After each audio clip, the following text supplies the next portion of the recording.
السلام علیکم ورحمۃ اللہ وبرکاتہ اعوذ باللہ من الشیطان الرجیم بسم اللہ الرحمن الرحیم رب اشرح لی صدری ویسر لی امری واحلل عقدۃ من لسانی یفقہوا قولی۔ آج میں آپ کو اسماء الحسنی کی اسم اعظم اللہ کا نام یا قدوس کا وظیفہ بتاؤں گا، اس کی خاصیت، اس کے فضائل بتاؤں گا، اور اس کے مزاج اور اس کو آپ نے کیسے پڑھنا ہے سارا بتاؤں گا۔ اور اس کے ساتھ ساتھ اس کا ایک اور بھی بینیفٹ ہے اور ایک بہت بڑا فائدہ ہے کہ جب آپ دشمن سے تنگ آ چکے ہوں تو اس کا وظیفہ آپ کریں گے، یہ ایک ہی لفظ پڑھیں گے تو انشاءاللہ آپ کے اور دشمن کے درمیان حصار قائم ہو جائے گا، وہ دشمن آپ کے قریب آ ہی نہیں سکے گا۔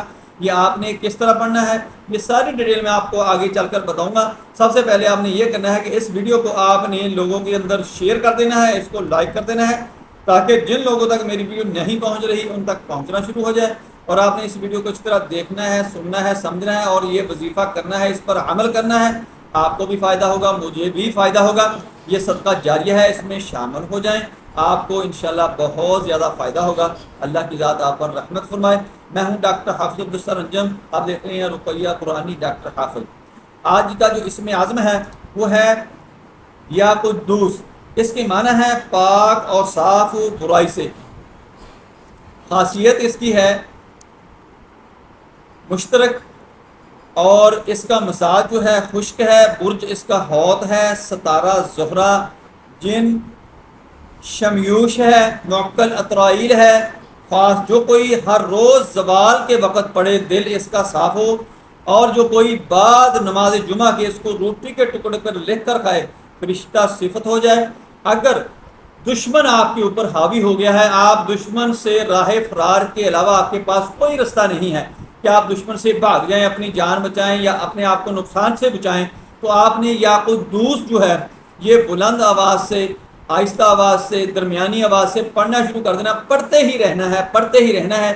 انشاءاللہ دشمن کے اور آپ کے درمیان میں حصار قائم ہو جائے گا، آپ کو کوئی دشمن کا خطرہ نہیں ہوگا۔ آپ نے اس کو سبوحن کے ساتھ اگر ملا کر پڑھنا ہے تو اس کا بہت زیادہ فائدہ ہے۔ ایک تو یہ ہے کہ یہ زوال کے وقت جب آپ اس کو پڑھیں گے 170 مرتبہ تو آپ کا دل معصیت سے صاف ہو کر روشن ہو جائے گا۔ اگر سبوحن کے ساتھ بعد نماز جمعہ روٹی کے ٹکڑے پر لکھ کر کھایا جائے تو ملکوتی صفات پیدا ہو جائیں گی۔ دشمن کے خوف سے بھاگنے کے سوا چارہ نہ ہو تو آپ اس کو بکثرت پڑھتے رہیں تو انشاءاللہ آپ کا یہ مسئلہ حل ہو جائے گا اور دشمنوں کی نظروں میں آپ آئیں گے ہی نہیں۔ سبوحن قدوس رب الملائکۃ والروح، یہ 2200 دفعہ اگر آپ اس کو پڑھتے ہیں تو کسی کے سامنے آپ کو دست سوال دراز کرنے کی ضرورت پیش نہیں آئے گی۔ آپ کو اگر شہنشاہ بننا ہے، امیر بننا ہے، تو یہ جو آپ کو میں نے بتانے ہیں 3 الفاظ سبوحن قدوس رب الملائکۃ والروح، یہ ترتیب سے اسی سے آپ نے پڑھ لینا ہے 2200 مرتبہ۔